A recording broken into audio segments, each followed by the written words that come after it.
Қайырлы күн тыңдарман, менің арнама қош келдіңіз. Әңгімені соңына дейін тыңдап, қазақша контентті қолдай отырыңыз. Көп рахмет. Өкініш. Зорға шыдап келемін. Қасымызда балалар болған соң ғана өзімді күшпен басып, зорға шыдап келемін. Қырсыққанда жолда бітер емес. Әлде мұны да бұл сұмырай әдейі істеп отыр ма? Қаным қайнап келеді, қаным қайнап. Оған айтар әр сөзді іштей қайталап, айтып жатқан кезімді көз алдыма елестетіп дайындалып келемін. Төзе алар емеспін. Осы бір қылықтарына төзе алар емеспін. Сол себепті арасында оған жалт қараймын. Ішке жиналғанның бәрін лақ еткізгім келіп оқталамын да, артта отырған балалар есіме түскен соң тістеніп, кері шегініп, қайта терезеге қараймын. Көргім келмей кетеді оны менің. Естігім де. Өлдім дегенде үйге жеттік әйтеуір. Кеш боп кеткен соң ба, әлде қабағымды байқады ма, ұлдары бірден ұйықтамақ боп бөлмелеріне кірді. Тоқтатқам жоқ, аш емес екенін білемін, басқасы күте тұрады, сөйтсін дедім іштей өзіме. Енді көлігін тексермек боп сыртта қалып қойған әлгіні күтіп отырмын.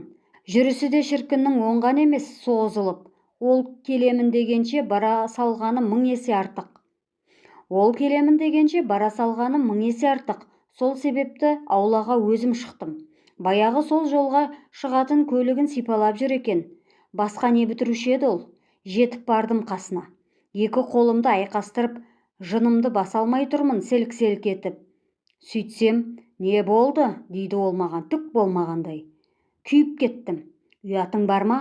Әлде әдейі істейсің бе? Осы бір түк көрмегендей, түк естімегендей құтылатының қалай сенің? Деп бастадым да бәрін айттым. Жұмыстан шаршап жүрсем де, барғым келмесе де, бүгінгі мына қайын әпкенің туған күніне барғанымды, ел қатарлы асқа да отырмай шапқылап кісі күткенімді, өзім тақпаған сырғаны соған сый болсын деп ала барғанымды, қонақтармен бірге кетпей, соңғы қасығына дейін жуып-шайып қызмет қылып кеткенімді, бәрін де ұмытпадым. Сонда оның маған айтқан рахметі қане? Қайдағы рахмет? Керісінше өзіңе тиіседі ғой. Соны айтып жатсам, бағанадан мелшиіп үнсіз тыңдаған бай. Не деп қойды сонша, дегені бар емес пе? Жек көремін осы мінезін. Өтірік жынды болғанды қашан қоясың? Шығып бара жатқанда, үстіңдегі пальтоң әдемі екен, інімнің арқасында шалқып жүрсің, дегенін өзіңде естідің емес пе? Дедім бірден. Сөйтсем ол, қызықсың өзің, ода тұрған не бар деп қойып тұрып қолының майын үстіне сүртіп. Қайсысы көбірек шамыма тигенін ұқпадым. Бәсе, бұл әңгіме қайдан шығып жүр десем, сыртымнан бәрің солай дейтін көрінесіңдер ғой. Кедейден қыз алып, жарылқап отырмыз деп жетісіп жүрсіңдер ме? Дедім өшіге қарап. Не айтып тұрсың? Деді ол сонда қатқыл үнмен. Өйткеннен мен қорқа қоятындай. Мені олай басынбай-ақ қойыңдар. Сендер болмасаңдар да өлмесем. Сен тапқан ақшаны қазір мен де тауып жатырмын. Ол менің киімімді түгендемесін, деп қанша жылдан бері іште жатқанды айтып салдым. Аң-таң көрінді ол. Дәл бір шынымен-ақ мұның бәрін білмейтін кісідей. Саған не көрінген шала білініп? Жоқ жерден дау шығарма. 3-те жолға шығып кетуім керек. Ең болмаса 2-3 сағат ұйықтап алайын. Әңгімені көбейтпеші, деп бұрылып үйге қарай бет алды. Ұйқы десе албасты барын береді. Менің жүрегімнің жұлма-жұлмасын шығарғанымен ісі жоқ. Мен де оны аяғам жоқ. Демалмаса демалмай қалсын. Мені кім аяп жатыр? Осы сен апталап жолда жүріп, үй көрмей тапқан табысының бір бөлігін өзіне беріп отырғанымызды неге айтпайды? Айтқыш болса, мен қатты болсам, сол ақшаның шетінде көрмеседі ғой. Енем қалып, енді қайын әпкенің сөзін естігенім жетпей тұр еді, деп қойып қалдым соңынан. Сонда жалт қараған ол. Қатира, қатты кетіп барасың. Шешемнен не жамандық көрдің? Кеткен адамның мазасын алма. Қой енді, деді. Дәл бір солай үркіткісі келгендей басыңқы дауыспен. Ал мен шыдап та, қорқып та болып қойғам. Тойып та кеткем. Қасына жетіп бардым да. Шешеңе сөз тисе, едірейіп шыға келесің. Не солай етсем? Әуелі ұратын түрің бар ғой. Ұр ал, ұр, Мен де біреудің баласымын, мен де біреуге шешемін. Ұр деп атқақтадым. Сөйтсем, бұл кәдімгідей мені ұратын адамдай.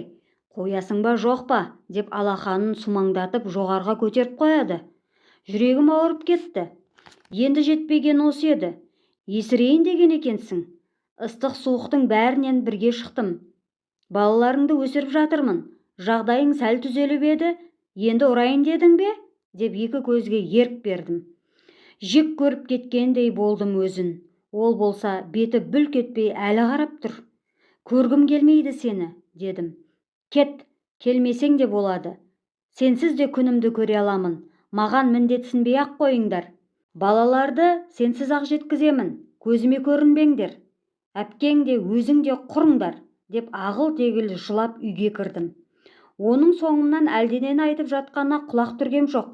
Қасына да жатудан жиреніп, бірден ұлдардың бөлмесіне кірдім. Сөйтіп, еденге көрпе төсеп алып, өксігімді баса алмай, біраз дөңбекшіп жатқан соң ұйқыға кетіппін. Арада қанша уақыт өткені белгісіз, есік қағылғандай көрінді. Ұшып тұрдым. Таң атып қалыпты. Беймезгіл уақытта келуші кім екен? Бірден есік ашуға жүгірдім. Аштым. Қарсы алдымда бір қора адам тұр. Кешегі қайын әпкем де бар. Жезде де, тағы бірнеше адам. Бәрінің өңі қашып кеткен. Қайын әпке тіпті солқ-солқ етеді. Жүрегім зырқ ете түсті. Әлденені сезгендей. Кері шегіне бердім. Бірақ не сезгенімді өзімде ұғалар емеспін. Олар да қарсы басып келеді. Кенет әпкем көз жасына тұншығып бара жатқандай. Жарығым-ай, енді қайттік деп зорға демін ішке тартып бет орамалымен бетін басты. Неге екені белгісіз, оны тыңдағым келмеді. Шегіне бердім, шегіне. Әлгі жомарт та төсегіне жабысып қалғанда бері шығар емес. Тірі болса енді оянуы керек еді ғой. Бір кезде әлгілердің ортасында қалып қойғанымды ұқтым. Бір арқамнан қағып, бірі бетімді сипап жатыр. Бекем бол, айналайын. Балаларың үшін ең болмаса сен мықты болшы, дейді бірі. Осы кезде әлдебіреу тас төбемнен бір қойғандай көрінді. Бәрін шетке жұлқып итеріп тастадым. Бірі қайта қолын созып еді, онысын қағып жатып. Жоламаңдар, келмеңдер, ар жүріңдер, шығыңдар үйімнен, деп айқай салдым да, олардың біраз шегінгенін көрісімен жатын бөлмеме жүгіріп кіріп есікті іштен іліп алдым. Сөйттім де, кері қарауға жүрексініп біраз тұрған соң, жаймен бұрылып, бос төсекке қарадым. Жоқ, кетіп қалған екен. Ешкім жоқ, жалғызбын. Тұрған жерімде қос тізеге жығылдым. Алла, дедім бірден. Көзімді көкке көтеріп, бөлме ішінде тізерлеп жүріп. Алтыным, мейірімдім, рахымы мол қайырымды, жақсы Аллам, жалынайын, жалбарынайын, қаласаң құлың болып кетейін, тек өлтіре көрмеші, деп жалындым. Ұқтым, артық кеткенімді. Жаратушым, берген бағыңды бағаламағанымды, иттік жасағанымды ұқтым. Кешірші, кешіре көрші. Алтыным, бір рет, тек бір-ақ рет кешірші. Кешірші. Бір жолға ашуыңды берші. Айырмашы, деп кешірім сұрадым. Ұмытпаймын. Осы бір қатемді кешірсең, кешірімді, жақсы Аллам, бір ғана рет көз жұма қарасаң, енді еш уақытта күпірлік етпеуге ант етемін деп сендірдім. Одан да өзге көп нәрсе айттым. Сол тізе бүккен қалпы төбеге алақанымды көтеріп жүріп, өз жасыма өзім тұншығып жатып оянып кеттім. Бастырылып қалған екем. Бетімді жас шайып кетіпті. Ұшып тұрып сағатқа қарадым. 3 болып қалыпты. Атып шықтым. Бөлмеден атып шығып өз бөлмеме кірдім. Жоқ, төсек жиюлы. Кетіп қалыпты. Тағы да білмей қалған екем. Аттандап далаға жүгірдім. Еңіреп келемін. Жалаң аяқпын. Аулаға шыққан бойда жомарт, деп айқай салдым. Кенет арт жақтан не болды деген таныс дауыс естідім. Ала дамбалын киген жомартым қиралаңдай әжетханадан шығып келеді екен. Тоқтамадым. Алып ұшып қасына жеттім де мойнынан қапсыра құшақтадым. Еңкілдеп тұрмын, сора-сора боп. Оның не боп қалды? Біреу қоңырау соқты ма? Тыныштық па? Деді шошынған ол. Мен жай басымды шайқай бердім. Адамдар, жанымызда жүргендердің қадірін өлгенге дейін білейікші. Бар кезінде керегін көрейікші. Өкініш боп кетпесін. Авторы Тұрғын Жолдасбекқызы, оқыған Перизат Әділқызы. Арнама жазылып, лайк басып, комментарий қалдыруды ұмытпаңыз. Алда қызықты әңгімелер күтіп тұр. Көп-көп рахмет.